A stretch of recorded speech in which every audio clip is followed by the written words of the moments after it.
Pandemiya sebäpli daşary ýurtlarda galan türkmen raýatlary Türkmenistany dolanmagyny dowam etdirýärler. Bu döwürde ýurdun gündogorunda ýene bir karantin zonasynyň gurulşy başlandy. Eýlata koronawirusa garşy tanjym etmek hem dowam etdirilýär. Vaksinany şu wagtyňa paýtagtda ýaşy uly adamlar alyp bilýärler. Gararsyz çeşmelere görä olara ýurtda hata almadyk Hytaýda öndürilen derman hödürlenýär.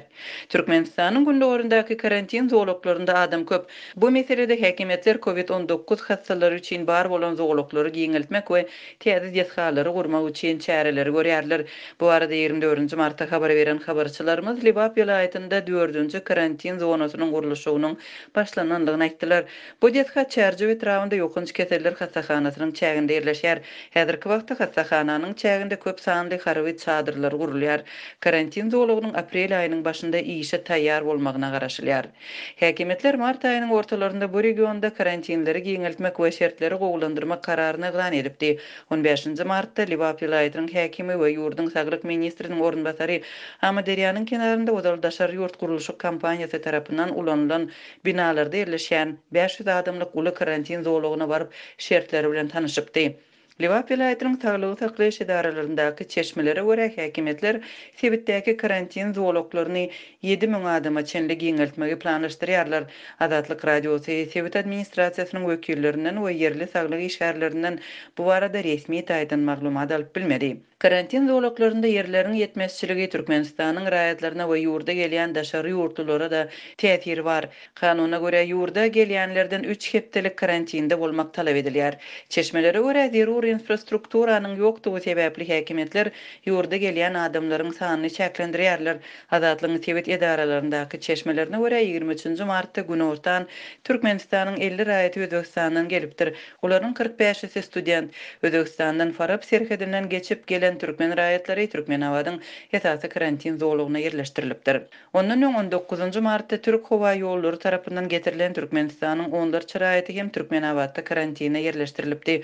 Azatlyň habarçylarynyň sözlerine görä olar bilen uçarda bile gelen galan ýolukçylar Türkiýanyň we beýleki döwletleriň raýatlarydy.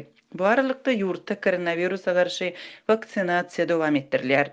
Aşgabatdaky habarçylarymyzyň sözlerine görä 23 we 24 martda paýtagtyň saglyk öýleriniň en çemesinde garalara tanjym berildi.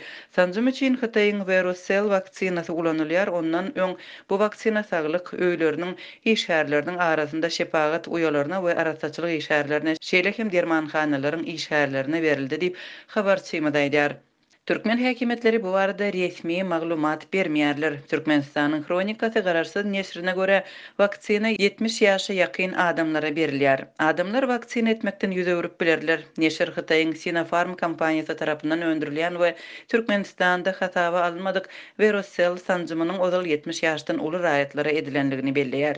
Türkmenistanyň kronikasy Orsetden vaksinalaryň ýene bir tapgyrdyň 24 martda ýurda getiriljekdigini we vaksinalaryň ýene bir partiýasynyň Hytaýdan getirilmegine garaşylýanlygyny habar berýär. Türkmenistanyň ýolbaşçylary bütün dünýä saglyk guramasy tarapyndan maslahat berilýän daşary ýurt vaksinalaryny we lokmançylyk serişdelerini öwrenmek hem hatawa almak planlaryny elan edipdi. Ýöne Hytaýda öndürilen vaksinalary hatawa alanlygyny we ulanýanlygyny resmi taýdan ma'lum etmändi.